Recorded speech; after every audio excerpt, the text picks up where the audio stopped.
ధరణిని బంగాళాఖాతంలో కలిపేస్తామని చెప్పారు. ధరణిని తీసేసి భూభారత్ తీసుకొచ్చారు. భూభారతి కాంగ్రెస్ నాయకులు, కాంగ్రెస్ కార్యకర్తలు డబ్బులు తినడానికి మాత్రమే ఇది ఉపయోగపడుతుంది తప్ప ధరణికి ఆల్టర్నేట్ కాదనేది ఒక ఫీలింగ్.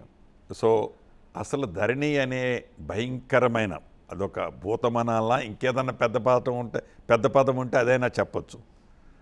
అంత భయంకరమైనది తీసేసి వాళ్ళు దాన్ని అసెంబ్లీలో చర్చలు జరుగుతున్నాయి. రజనీకాంత్ గారు చర్చలు జరిగేటప్పుడు భూములకు రిలేటెడ్ సబ్జెక్టు డిస్కషన్ వస్తే శాసనసభలో సభ్యులందరూ వారి వారి నియోజకవర్గంలో ఉన్న సమస్యలన్నీ చెప్పి పరిష్కరించాలనే తాపత్రయపడతారు.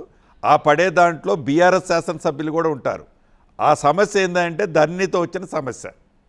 వాళ్ళకు వాళ్ళు బయట గొప్పలు చెప్పుకున్న ఇంటర్నల్గా ఉన్నప్పుడు అన్న అప్పుడు చెప్పలేకపోయాం, ఇప్పుడన్నా చెప్పనిస్తున్నారు, మీరు అది క్లియర్ చేసి పెట్టండి అన్న, మా వాళ్ళు ఇబ్బంది పడుతున్నారు అన్నది.